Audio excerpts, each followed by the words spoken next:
बिस्मिल्लाहिर्रहमानिर्रहीम। अस्सलाम वालेकुम नाज़रीन, आप यूट्यूब चैनल देख रहे हैं। मैं इमरान खान हूँ। सबसे पहले तो जापान में जो ओवरसीज़ पाकिस्तानी है, मैं उनका शुक्रिया अदा करना चाहता हूँ। हमने कल एक प्रोग्राम किया, एक प्रोग्राम हम आज भी करने जा रहे हैं जापान में, और ओवरसीज़ पाकिस्तानियों ने बड़ी तादाद में शिरकत की। ये इंसानी हकूक़ के हवाले से प्रोग्राम है, और इसमें जो सहाफ़ियों के साथ किया जा रहा है पाकिस्तान में, जो ख़वातीन के साथ जुल्म किया जा रहा है, ख़ासतौर पर एक साबिक़ वज़ीर-ए-आज़म है जो उसके साथ और एक पॉलिटिकल पार्टी के साथ किया गया, जैसे इंसानी हकूक़ की पामालियाँ हैं, आवाज़ों को दबाया जा रहा है, मीडिया की आवाज़ों को दबाया जा रहा है, और पूरे मुल्क को एक कंट्रोल जैसी सूरत-ए-हाल में रखा हुआ है। और पाकिस्तान की मिलिट्री एस्टेब्लिशमेंट ने जिस अंदाज़ में पाकिस्तान के पूरे निज़ाम को जकड़ लिया है, इसके ख़िलाफ़ हम यहाँ पे आवाज़ उठा रहे हैं। बाकी दुनिया में भी जाएंगे, और ओवरसीज़ पाकिस्तानी जो हैं वो बड़े दाद के मुस्तहिक हैं। वो हर जगह पे भरपूर अंदाज में अपनी आवाज़ उठाते हैं, लेकिन इस आवाज़ को मज़ीद मजबूत बनाना पड़ेगा। तो एक तो जापान के लोगों का बहुत शुक्रिया जो यहाँ पे ओवरसीज़ पाकिस्तानी है, मैं उनसे मिल रहा हूँ, और उनके जज्बात भी मुख्तलिफ नहीं है। जैसे यूरोप में लोगों के जज्बात थे, जैसे बरतानिया में लोगों के जज्बात हैं, जैसे गल्फ़ कंट्रीज़ में लोगों के जज्बात हैं, तो ओवरसीज़ पाकिस्तानी तो नहीं मानते। ये जो एस्टेब्लिशमेंट ने पाकिस्तान के साथ किया, वो इसको एक संगीन जुर्म समझते हैं, और वो इसके खिलाफ डटकर खड़े भी हुए हैं। अब नाज़रीन आ जाएं रूटीन की खबरों की तरफ। ताहिर अशरफी साहब का शुक्रिया मैं अदा करता हूँ, उन्होंने जवाब दिया। वो हम लोगों को भगोड़ा बोलते हैं, वो ये कहते हैं तो जनाब के आप लोग पाकिस्तान से भगोड़े भागे हुए हैं, कुछ डॉलर वालर आप लेते हैं। ताहिर अशरफी साहब, इतने पैसे हम पाकिस्तान में कमा रहे थे, तो हमें क्या ज़रूरत थी पाकिस्तान से बाहर आने की? नौकरियाँ चली गई, कारोबार चले गए, सारे के सारे ख़ानदान उजड़ गए, घर वीरान हो गए। ये सारा कुछ करने के बाद कोई आदमी को थोड़े से पैसे कमाएगा, आपको लगता है? कोई दिमाग आपका काम करता है? कोई अकल में बात आपके घुसती है? तो ताहिर अशरफी साहब के खिलाफ जो हम लोगों ने, और इनके खिलाफ नहीं, जो दरबारी मुल्ला हैं उनके खिलाफ हमने आवाज़ उठाई थी। मैंने उसके बारे में जो खासतौर मैं अपनी बात करूँगा, बाकी कोई नहीं करता। मैंने खासतौर पर 3-4 चीज़ें उठाई थी, तो इस पर ताहिर अशरफी साहब ने जवाब दिया। एक तो वो ये कहते हैं कि हमने इस्तिस्ना पे क्यों नहीं बात की। मैं ARY पे बात कर चुका हूँ मालिक के प्रोग्राम में, और वो बात ये है कि इस मुल्क में एहतसाब भी गैर इस्लामी है, गैर शरई है, और इस मुल्क में इस्तिस्ना भी गैर इस्लामी है, गैर शरई है। और ये क्या बात हुई कि क्योंकि एहतसाब का तरीका इस्लामी नहीं है, लिहाजा इस्तिस्ना जो गैर इस्लामी और गैर शरई आर्मी चीफ ने ले लिया है ताहयात, तो फिर इस पर भी बात नहीं करते। जब एहतसाब पे नहीं हो रही तो इस पर भी नहीं हो रही, जब एहतसाब ठीक हो जाएगा तो ये इस्तिस्ना पे भी बात कर देंगे। ये इनका अंदाज़ है, अंदाज़ा करें भाई। मौलवी साहब, अगर एहतसाब का निज़ाम गैर इस्लामी और गैर शरई है, तो आप ये बताइए कि आपने इस गैर इस्लामी और गैर शरई निज़ाम के ख़िलाफ़ कब तहरीक चलाई, कितनी आवाज़ उठाई, कहाँ कहाँ गए, कौन सी खिदमत सर अंजाम दी, और इसके मुकाबले में कौन सा ऐसा सिस्टम है जो आप लोगों ने लाकर सामने रखा कि जनाब ये बनना चाहिए? लोगों को बेवकूफ़ ना बनाए। और एक चीज़ अगर गैर शरई है, तो क्या उसकी वजह से दूसरी गैर शरई चीज़ जो है वो जस्टिफाई हो जाती है? यानी इस्तिस्ना को जस्टिफाई करने का तरीकाकार उन्होंने ये बताया कि एहतसाब का निज़ाम जो है ना वो शरई नहीं है, लिहाजा इस्तिस्ना। भाई सज़ा और जज़ा का निज़ाम शरई है या नहीं है? बाकी जराइम जो होते हैं वो शरई है या नहीं है? उनका निज़ाम, कातिल को सज़ाए मौत देना शरई है या नहीं है? मौलाना साहब खुदा का नाम लें आप, यानी आप इस्तिस्ना को ऐसे जस्टिफाई करेंगे? तो अगर एहतसाब का निज़ाम गैर शरई है और इसकी बुनियाद पे आप कह रहे हैं कि इस्तिस्ना जो है वो भी गैर शरई है, तो चलने दो दोनों को। तो फिर ऐसे तो आप हर पाकिस्तानी को इस्तिस्ना दे दें, क्योंकि एहतसाब का निज़ाम जो है वो गैर शरई है। फिर तो सबको आप इस्तिस्ना दे दें ना, सबको आप मौका दे देंगे, सारे के सारे इस्तिस्ना ले लें। ये क्या बात हुई? सहाबा इकराम ने नहीं लिया, उलमा इकराम ने नहीं लिया, आज तक खुलफाए राशिदीन ने नहीं लिया, अल्लाह के नबियों ने नहीं लिया, तो आप उसको कैसे जस्टिफाई कर रहे हैं? तो एक तो मौलाना साहब आपकी बात का सरपाऊ नहीं है। लोग ना अक्लमंद हैं, आप लोगों को शऊर है। लोग सवाल पूछते हैं फिर जवाब मांगते हैं। ये ऐसा नहीं होगा कि आपको सवाल कुछ और जवाब कुछ और, लोग आपको बेनकाब करेंगे, और बार बार कर रहे हैं। दूसरा, उन्होंने कहा जी कि फ़लस्तीन पर, इसराइल पर भी बात हुई है, हमास पर भी बात हुई है। सुनाओ सुनाओ कहाँ बात हुई है? क्या आपने पूछा वज़ीर आज़म से कि आपने डोनाल्ड ट्रंप के उस मंसूबे के ऊपर जिसमें हमास को गैर मुसल्लह करना है, और फ़लस्तीन के अंदर एक इस्लामिक फ़ोर्स जो है मुल्कों की बनेगी, स्टेबलाइजेशन फ़ोर्स, उसको तैनात करना है, और उस फोर्स का काम है हमास को गैर मुसल्लह करना, और फ़लस्तीन और इसराइल के बीच में एक ऐसी दीवार बनना जो इसराइल को तहफ़्फ़ुज़ दे। ये तो बाकायदा चीज़ें लिखी पड़ी हैं। तो मौलाना साहब, इस पर आपने कहाँ बात की? सुनवाएं, मुझे सुनवाएं ना। किस बुनियाद पे आप ये कह रहे हैं कि आपने इस पर बात की है? दें कोई गारंटी, लाएं कोई चीज़ सामने रखें।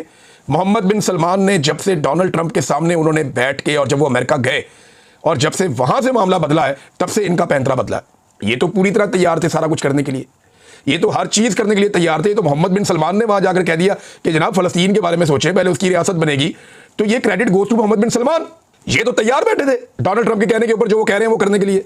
बहरहाल मौलाना ताहिर अशरफी साहब, आपने बताया नहीं कि कब आपने इद्दत के केस के खिलाफ आवाज़ उठाई इन दोनों साहिबान के सामने, कब आपने इंसानी हकूक़ के मामलात पे आवाज़ उठाई। इन दोनों हजरात के सामने? कब आपने जबरी गुमशुदगियों के खिलाफ आवाज़ उठाई? इन दोनों हजरात के सामने। कब आपने आज़ादी इज़हार राय को कुचलने के खिलाफ आवाज़ उठाई? इन दोनों साहिबान के सामने। कब आपने मैंडेट को चोरी करने के खिलाफ आवाज़ उठाई? इन दोनों साहिबान के सामने। दिखाएं ना, दिखाएं कौन सी तनकीद। हमने तो जो विजुअल देखा उसमें आपकी तारीफें ज़मीन आसमान के आप लोगों ने कलाबे मिला दिए। आप लोग तो वहां पे तारीफें कर रहे थे और अब अवाम आपको कर रही है नंगा।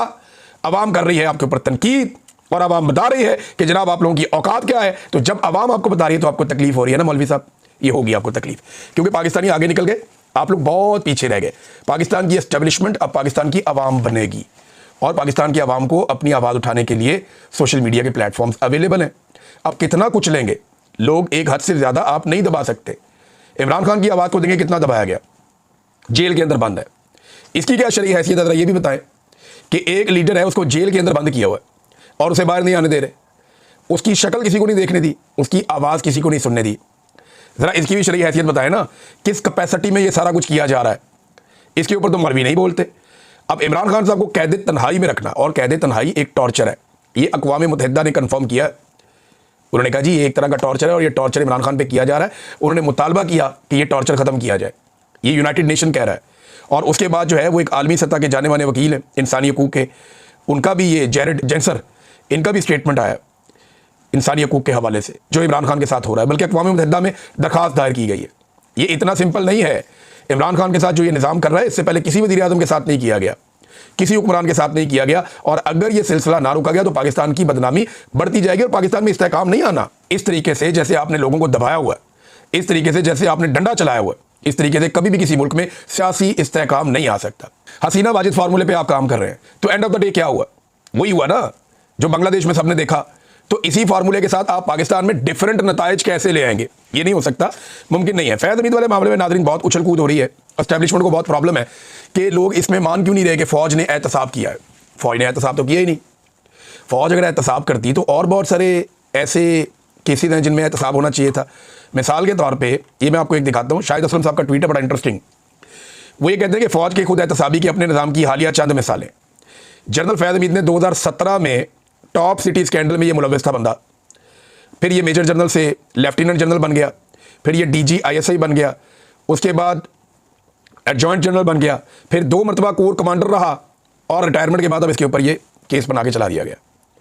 भाई इतना सारा कुछ आपने उस बंदे को नवाज दिया और उसके बाद आप दे रहे हैं। ये फ़ौज के अंदर का तो एहतसाब ही नहीं है। जब वो फ़ौज के अंदर ड्यूटी पे था तब तो एहतसाब हुआ ही नहीं, रिटायरमेंट के बाद आपने उस पर हाथ डाला, और वो भी ज़ाती वजूहात दिखाई देती हैं। और ये आर्मी चीफ की दौड़ में शामिल था जनरल फैज़, इसको लगता था ये भी बन जाएगा। अब इसी तरह जो है वो जनरल मोहम्मद आमिर, ये जब ब्रिगेडियर था तो ऐवान सदर में जरदारी साहब का मिलिट्री सेक्रेटरी था 2011-12 में। जाली अकाउंट से बराह रास्त मिलिट्री सेक्रेटरी के अपने अकाउंट में ये पैसे लेता रहा है शाहिद असलम साहब के बकौल, और ये खबरें छपती भी रही हैं पहले भी। इसके बावजूद मेजर जनरल बन गया, फिर लेफ्टिनेंट जनरल बन गया, फिर एडजॉइंट जनरल बन गया और कोर कमांडर भी बन गया। ये भी 2022 में आर्मी चीफ बनने की दौड़ में शामिल था। रिटायरमेंट के बाद आजकल जनरल आमिर कतर में पाकिस्तान का सफीर तैनात है। अंदाजा करें आप, ये भी करप्शन के इल्जामात, वो भी करप्शन के इल्जामात, दोनों बुलंद तरीन मुकामात पर पहुंचे। एक ही मौजूदा आर्मी चीफ के साथ टसल थी, उसको उठा के सजा, और दूसरा कतर में पाकिस्तान का सफीर।